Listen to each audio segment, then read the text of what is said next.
ಬೀದಿ ನಾಯಿಗಳ ಸುರಕ್ಷತೆಗೆ ಮಾಜಿ ಸಂಸದೆ ಎಂಟ್ರಿಯನ್ನ ಕೊಟ್ಟಿದ್ದಾರೆ. ಬೀದಿ ನಾಯಿಗಳ ರಕ್ಷಣೆಗೆ ಕೇಂದ್ರದ ಮಾಜಿ ಮಂತ್ರಿ ಅಭಯ. ಬೀದಿ ನಾಯಿಗಳ ಸುರಕ್ಷತೆಗೆ ಮಾಜಿ ಸಂಸದೆ ಎಂಟ್ರಿ. ಬೀದಿ ನಾಯಿಗಳ ರಕ್ಷಣೆಗೆ ಕೇಂದ್ರದ ಮಾಜಿ ಮಂತ್ರಿ ಅಭಯವನ್ನ ಕೊಟ್ಟಿದ್ದಾರೆ. ಜಿಬಿಎಗೆ ಕೇಂದ್ರ ಮಾಜಿ ಸಚಿವೆ ಮೇನಕಾ ಗಾಂಧಿ ವಾರ್ನಿಂಗ್ ಅನ್ನ ಕೊಟ್ಟಿದ್ದಾರೆ. ಬೀದಿ ನಾಯಿಗಳನ್ನ ಸರಿಯಾದ ರೀತಿಯಲ್ಲಿ ಸಂರಕ್ಷಿಸಬೇಕು, ಇಲ್ಲವಾದರೆ ಜಿಬಿಎ ಮೇಲೆ ಕಾನೂನು ಕ್ರಮದ ಬಗ್ಗೆ ಎಚ್ಚರಿಕೆಯನ್ನ ನೀಡಿದ್ದಾರೆ. ಬೀದಿ ನಾಯಿಗಳನ್ನ ಹಿಡಿಯುವ ಕೆಲಸ ಮಾಡ್ತಿರುವ ಜಿಬಿಎ ಈ ವೇಳೆ ಬೀದಿ ನಾಯಿಗಳಿಗೆ ಕಿರುಕುಳ ನೀಡಿರುವ ಆರೋಪ ಕೂಡ ಕೇಳಿಬಂದಿದೆ. ಪಾಲಿಕೆ ನೌಕರರ ಮೇಲೆ ಕೆಲ ಕಡೆಗಳಲ್ಲಿ ಪೊಲೀಸರಿಗೆ ದೂರು ಕೂಡ ಕೊಡಲಾಗಿದೆ. ಇದೀಗ ಪ್ರಕರಣದ ಮಧ್ಯೆ ಪ್ರವೇಶ ಮಾಡಿದ್ದಾರೆ ಮೇನಕಾ ಗಾಂಧಿ. ದೂರವಾಣಿ ಮೂಲಕ ಜಿಬಿಎ ಮುಖ್ಯ ಆಯುಕ್ತರ ಜೊತೆ ಮಾತುಕತೆಯನ್ನ ನಡೆಸಿದ್ದಾರೆ. ಬೀದಿ ನಾಯಿಗಳ ಸೆರೆ ಹಿಡಿಯುವ ಕಾರ್ಯದ ವರದಿ ನೀಡುವಂತೆ ಸೂಚನೆಯನ್ನ ಸಹಿತ ಕೊಟ್ಟಿದ್ದಾರೆ. ಸುಪ್ರೀಂ ಸೂಚನೆಯಂತೆ ಊಟ ವಸತಿ ಸೌಕರ್ಯ ಒದಗಿಸಬೇಕು. ಮೇನಕಾ ಗಾಂಧಿಯಿಂದ ಜಿಬಿಎ ಮುಖ್ಯ ಆಯುಕ್ತರಿಗೆ ಫೋನ್ ಕರೆ ಹೋಗಿದೆ.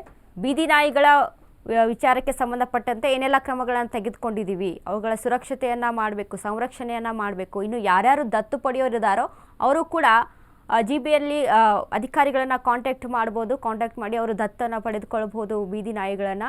ಅದಕ್ಕೆ ಉಚಿತವಾಗಿ ಮೆಡಿಕಲ್ ವ್ಯವಸ್ಥೆ ಏನು ಬೇಕೋ, ಇನ್ನು ಯಾವ್ಯಾವ ರೀತಿಯಂಥ ಮೆಡಿಕಲ್ ವ್ಯವಸ್ಥೆ ಬೇಕಾಗುತ್ತೆ, ಇಂಜೆಕ್ಷನ್ ಆಗಿರ್ಬೋದು, ಇದರೆಲ್ಲದರ ಕುರಿತು ಸರ್ಕಾರನೇ ಒದಗಿಸಿಕೊಡುತ್ತೆ ಅನ್ನುವಂಥ ಇತ್ತೀಚೆಗೆ ಒಂದು ಏನು ಹೇಳಿಕೆಯನ್ನು ಕೂಡ ತಿಳಿದು ಬಂದಿತ್ತು. ಅದ್ರ ಜೊತೆಗೆ ಬೀದಿ ನಾಯಿಗಳಿಗೆ ಯಾರ್ಯಾರು ತೊಂದರೆಯನ್ನು ಕೊಡ್ತಿರೋ ಅವ್ರ ವಿರುದ್ಧ ಕ್ರಮವನ್ನು ತೆಗೆದುಕೊಳ್ಬೇಕು. ಇತ್ತೀಚೆಗೆ ನಾವು ಬೆಂಗಳೂರಲ್ಲಿ ಕೂಡ ಗಮನಿಸಿದ್ವಿ, ಬೀದಿ ನಾಯಿಗಳ ಉಪಟಳ ಆಗಿರ್ಬೋದು, ಹಾವಳಿ ಕೂಡ ಹೆಚ್ಚಾಗಿದೆ. ಇದರಿಂದ ಚಿಕ್ಕ ಮಕ್ಕಳ ಮೇಲೆ ಆಗಿರ್ಬೋದು, ದೊಡ್ಡವರ ಮೇಲೆ, ಹಿರಿಯರು ಮೇಲೆ ಆಗಿರ್ಬೋದು ದಾಳಿಗಳು ಕೂಡ ಹೆಚ್ಚಾಗಿತ್ತು. ಅದೊಂದು ಕಡೆ ಆದರೆ ಇನ್ನೊಂದು ಕಡೆ ಸುಮ್ಮನೆ ಇರುವಂಥ ನಾಯಿಗಳಿಗೆ ಈಗ ಕೆಲವೊಂದು ಘಟನೆಗಳನ್ನು ನಾವು ಗಮನಿಸಿದ್ದೀವಿ.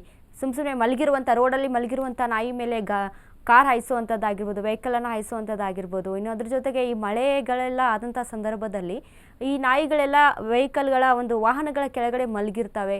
ಅಲ್ಲಿ ತಿಳಿಯದೇನೋ ಅಲ್ಲಿ ಬೀದಿ ನಾಯಿಗಳ ಮೇಲೆ ಒಂದು ವಾಹನ ಚಲಾವಣೆ ಆಗುವಂಥದ್ದು ಈ ರೀತಿಯಾಗಿ ನಡೀತಾ ಇರುತ್ತೆ. ಇನ್ನು ಅದ್ರ ಜೊತೆಗೆ ಎಲ್ಲೆಲ್ಲಿ ಬೀದಿ ನಾಯಿಗಳು ಇರ್ತಾವೆ ಅವುಗಳನ್ನು ಹಿಡಿದು ಸಂರಕ್ಷಣೆ ಮಾಡಬೇಕು. ಯಾರ್ಯಾರು ದತ್ತು ಪಡಿತಾರೋ ಅವರಿಗೆ ದತ್ತು ಕೂಡ ಕೊಡ್ಬೋದು. ಇನ್ನು ಅದ್ರ ಜೊತೆಗೆ ಯಾವುದೇ ರೀತಿಯಾದಂಥ ಊಟ ವ್ಯವಸ್ಥೆ ಕೂಡ ಕಡಿಮೆ ಆಗದೇ ಇರೋ ರೀತಿಯಲ್ಲಿ ನಾವು ಆ ನಾಯಿಗಳಿಗೆ ಸಂರಕ್ಷಣೆಯನ್ನು ಮಾಡಬೇಕು ಅಂತ ಮೇನಕಾ ಗಾಂಧಿ ಸೂಚನೆಯನ್ನು ಕೊಟ್ಟಿದ್ದಾರೆ.